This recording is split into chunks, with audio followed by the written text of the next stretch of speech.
So last class we talked about momentum, and momentum helps us understand the concept of collision. So when two things collide with one another, there's certain properties about that collision that we can start to measure. And so in colliding objects, we have to understand the concept of conservation of momentum. What does conservation mean? Kind of wrong type of conservation. Like conservation of mass, conservation of energy. We've talked about both of those. For something to be conserved, it means it's not used. Kind of. Close. Created or destroyed. Not created or destroyed. Okay, so we're not getting it from nowhere and it's not losing it. So in a collision, we're always going to say that momentum before the collision of the whole system is equal to momentum of the collision after system. So it could be that the objects trade momentum. It could be that there's a combination of the two that we see. But in total, the momentum of the system before the collision has to equal momentum of the system after the collision. And so we're going to look at an equation that basically allows us to say that momentum before of our objects, two objects, is going to equal momentum after. Okay, so in collisions, we're going to deal with collisions of two objects only, right? We're not going to deal with more than two object collisions. But momentum before equals momentum after is going to equate to this equation. Okay, and it looks big. It's not that big of a deal. Okay? So I'll kind of talk through what each of these mean, right? M and V probably stand for what? Mass and velocity, since we were talking about momentum, right? Mass and velocity of the first object plus mass and velocity of the second object equals M1 V1 prime. Okay, this little apostrophe thing means prime. Okay, and all that means is after the collision. So when you see that little apostrophe, that just means that it's post-collision. Yeah, I would put this one on your equation sheet. This is a big one. What is the prime mean? The prime, this little apostrophe right here, it means after the collision. So it doesn't do anything. It doesn't change the way we solve it in any way. It just means after the collision. So this is always initial, and this is always final on the right-hand side. Okay? So the prime just means after collision. So all we're saying is momentum of the first object plus momentum of the second equals momentum of the first after plus momentum of the second after, right? That's what we're talking about, is conservation of momentum. So if you look at M times V, right, that equals momentum. That's the equation that we learned yesterday, okay? This equation right here is for what we call an elastic collision. An elastic collision. We talked a little bit about each of these types, but this one is specifically for elastic, so you might want to put that on your equation sheet as well. Okay, does anyone remember what the difference between an elastic and an inelastic collision was? Elastic sticks together. Backwards. Elastic means they rebound, they bounce apart. So you could tell from the equation here that we're ending up with two separate objects, right? They each have their individual momentum. So elastic collision means they're going to end up separately. So we should have two final objects at the end. Okay? All right, let's try this one here. Find the recoil velocity of a rifle that shoots a 50-gram bullet at a speed of 120 meters per second. Okay, if we look back at our equation, we can start putting it in M1 V1 equals M2 V2.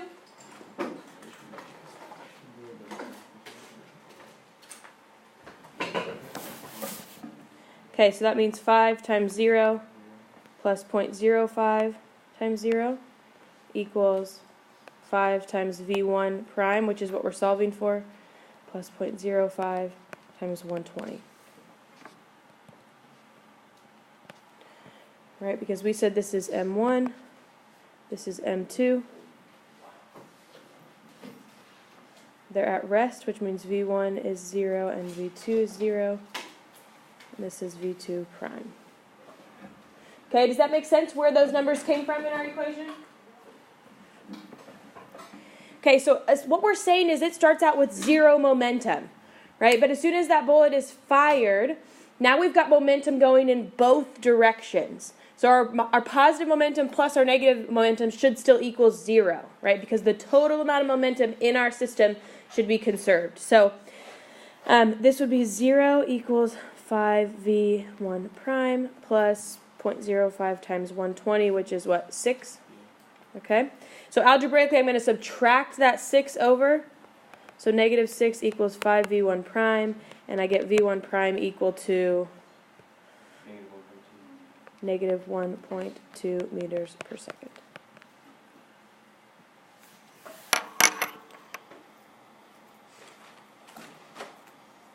Okay, questions here? They're always going to have to give us all but one. That's right. That's right. So will the left usually be zeros and the velocity? No, not always. No. You'll be given those variables if it's not 0. But anytime it says it starts at rest, then both of those are going to be 0, yeah.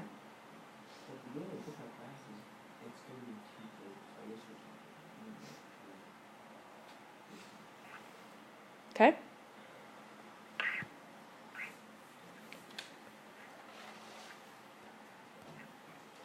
We ever going to solve for like the math? You could, but rarely. Oops.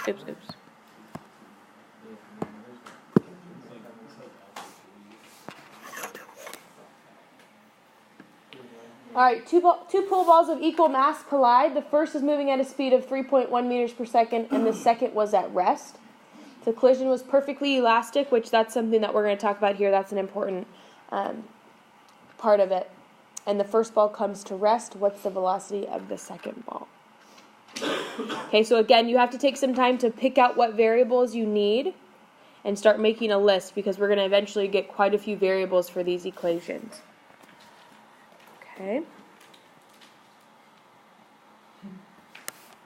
Okay, so it tells us that the pool balls have equal mass, but it doesn't tell us what our mass is.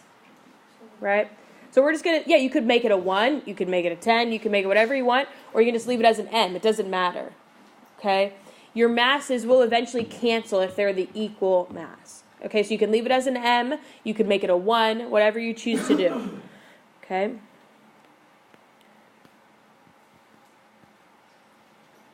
Okay, so we can just make these a 1 if you want.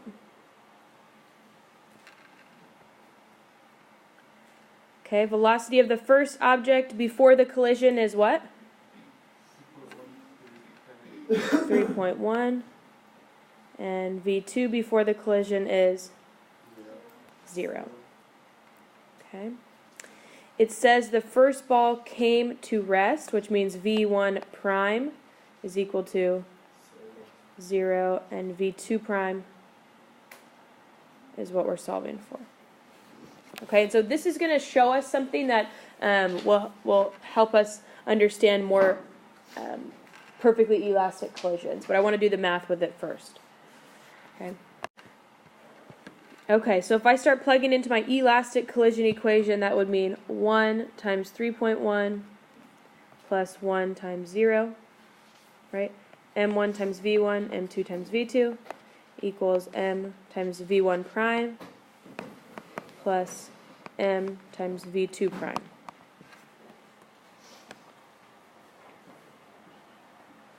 Okay.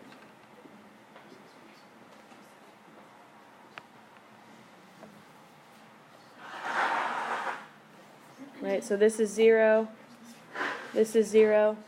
Why did you get 1 for the mass? The mass, since it said they have equal mass, but it didn't tell us what the mass is, we could just pick a number, as long as it's the same for both. And so 1 just makes the math really easy. Okay? You could also just leave the m as an m, and it would end up canceling. Okay, so what do we see happened here to our velocities? They just switched, right? V2 prime ends up being 3.1 meters per second. Okay, so if we have this at 3.1 meters per second, these two just switched places. Okay, so this is true for any perfectly elastic collision of objects of equal mass. So that's like kind of a rule that you can write down if you want to keep that in your mind. But anytime we have equal mass objects, and we have a perfectly elastic collision, that means that everything goes right, the perfect physics world and a perfectly elastic collision, those two objects should just exchange velocities. So this one was moving, and it totally transfers all of its energy to the other one, and this one would come to a stop. Okay, so that only is true if they have equal mass, and it says it's perfectly elastic. They just switch velocities. So you don't have to do the math on that one, right? Even if I had left off this part, the first ball came to rest, and I had asked for both of the final velocities, you could have done that knowing that we have perfectly elastic collision of equal mass. Okay, so knowing just our initial velocities, we can know both of our final velocities there too. Okay, but it only works when we have equal mass, perfectly elastic collision. Okay? The math will work out, but if they don't give you either of your final velocities, you'll have to just know that by that rule. So the perfect collision just means... Perfectly elastic just means that everything went like it should, so we didn't have any friction, we didn't lose any energy anywhere. So it just means V1 and 0? No, it just means that they switch velocities completely. So we went from 3.1 and 0 to 0 and 3.1. They just switched completely. So that would be the case in all of them. No matter what your initial velocities are, they would just switch. Okay? Questions here? Okay. Oops. All right, let's go ahead and start getting our variables picked out for this one.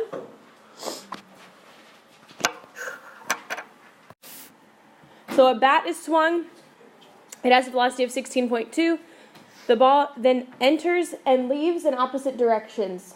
We want to know the final speed of the bat. So which did you choose to be M1, the bat or the ball? Okay, the bat. So that means M1 is equal to 22. Okay. And so our velocity here, let's think about this. They're swinging the bat toward the outfield, right? So we say the outfield is the positive direction. Okay, so that means that V1 is 16.2 meters per second. M2 is the ball, which has a mass of 0.94 and an initial velocity of 34 meters per second. So the ball has to be coming toward the batter, which is negative 34. Okay. If the ball leaves the bat at a speed of 42 meters per second, it's got to be going toward the outfield, hopefully. Right? V1 prime is positive 42, and V2 prime is what we're solving for. Right? We want to know the speed of the bat. What would you expect the direction of the bat at least to be going? Right? Hopefully it's still going positive a little bit, right? Does everyone understand where the positives and negatives are coming in? Okay, so toward the outfield we said was positive, toward the infield was negative, or toward the batter was negative. Are we trying to find V1 prime? We're trying to find, you're right, I put them backwards, sorry. My bad. I'm trying to find the speed of the bat. The speed of the ball itself was 42. That's my fault. Thank you.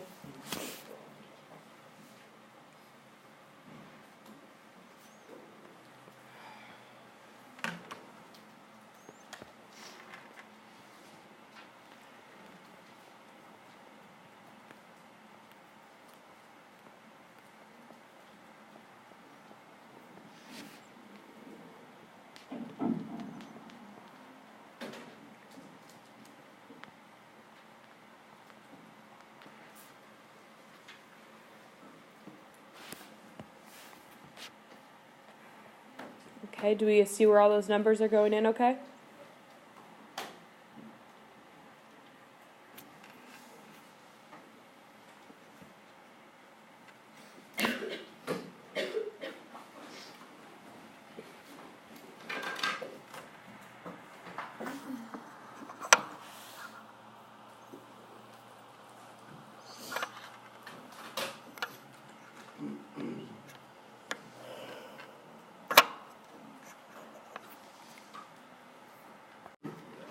So V1 prime ended up about 12.95 meters per second.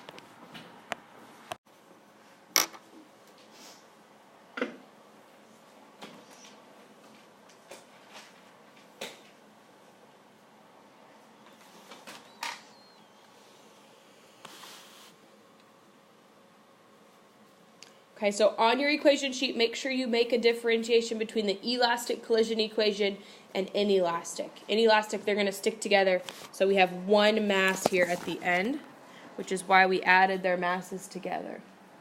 Okay, but here we see this red car moving to the right. Once they collide, if this one's at rest, right, they should both now move to the right.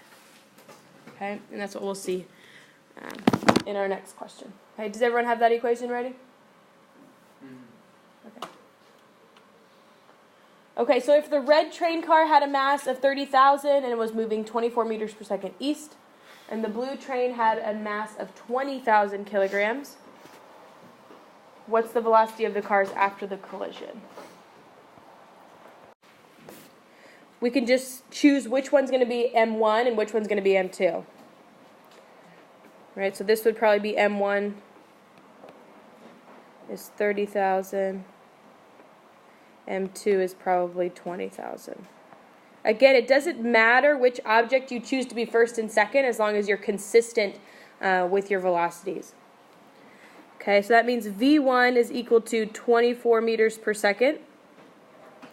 And when it says east, we have to be careful here in terms of our direction. So east would mean that we have a positive or a negative velocity. East would be positive, right? So if it was west, we would have to include that negative. So we need to be really mindful about that.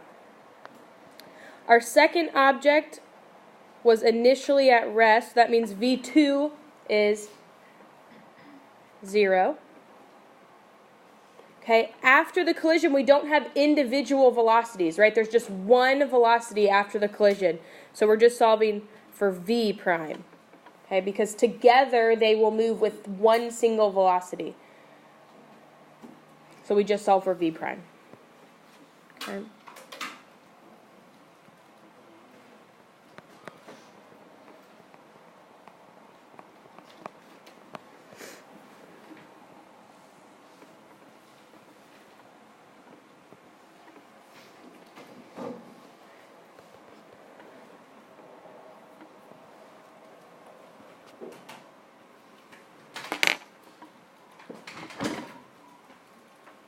Does everyone understand where that 50,000 came from? Yeah.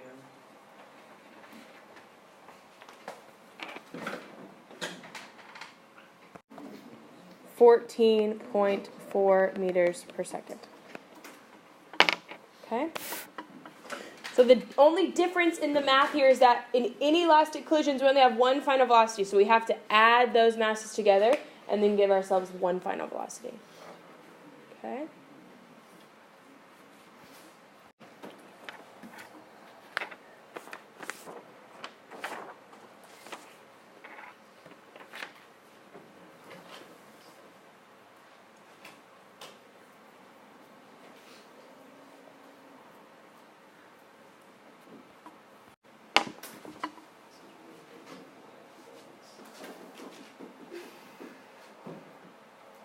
Okay, is that what we had?